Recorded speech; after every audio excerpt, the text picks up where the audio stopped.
अब दुनिया में जब भी आप किसी के सहारे जीते हैं, किसी का मत खाइए सर। किसी से अगर 1 रुपये खा रहे हैं तो उसे 2 रुपये खिलाइए, और अगर नहीं खा सकते हैं तो किसी का खाइए भी मत। मिर्जापुर में ललित का हाल देखे ना, ऐसे ही हाल होता है जो दूसरों के सहारे जिंदा रहते हैं। ऐसा ही हाल होता है सर। अगर आप किसी पर 1 रुपया नहीं खर्चा कर सकते हैं तो उसका 1 रुपया अपने ऊपर खर्चा मत होने दीजिए।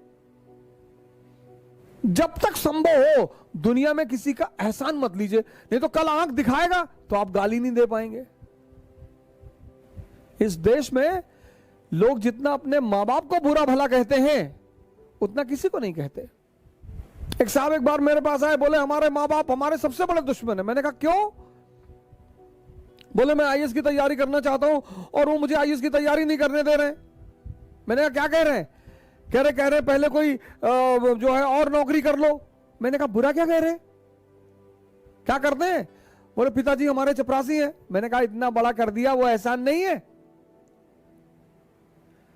यही एक देश है जहां सांड को भी पाला जाता है। 30-30 साल के लोग मां बाप से खर्चा लेते हैं,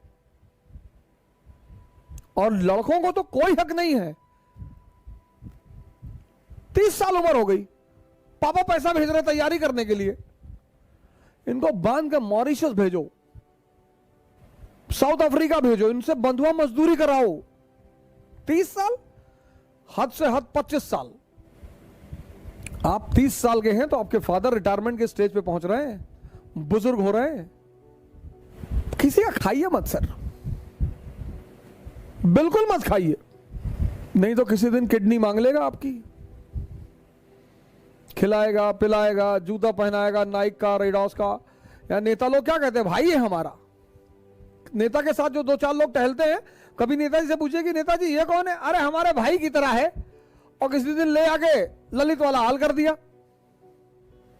क्योंकि जब तक तुम कमजोर रहोगे तुम्हारा शोषण होगा। तुम किसी भी जाति के हो, किसी भी धर्म के हो, क्या फर्क पड़ता है? जब तक तुम कमजोर हो, जब तक तुम डिपेंडेंट हो, तुम्हारा शोषण होगा। नियम है, नियम है, नियम। पराधीन सपने सुख नाही, तुलसीदास यही तो कहते हैं।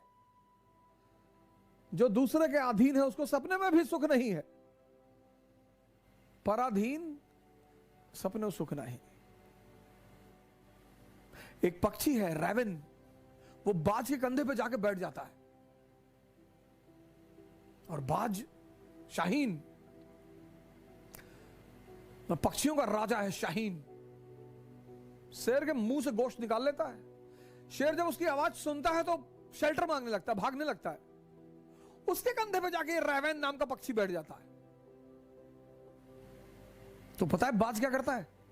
अपनी उड़ान बढ़ाने लगता है, उड़ान। और जैसे जैसे उसकी ऊंचाई बढ़ती रहती है, ऑक्सीजन लेवल कम हो जाता है, रैवन को भागना पड़ता है। अपनी ऊंचाई बढ़ाओ, इतनी बढ़ाओ कि जितने लोग तुम्हें दबाना चाहते हैं उनका दम घुटने लगे, वो खुद ही भाग जाएं। अपनी सारी ताकत अपने में लगाओ और अपनी ऊंचाई को इतना बढ़ाओ कि तुम्हारे जितने अगल बगल लोग भगवान के आशीर्वाद स्वरूप तुम्हारे पीछे पड़े हैं, उनका दम घुटने लगे। जय हिंद।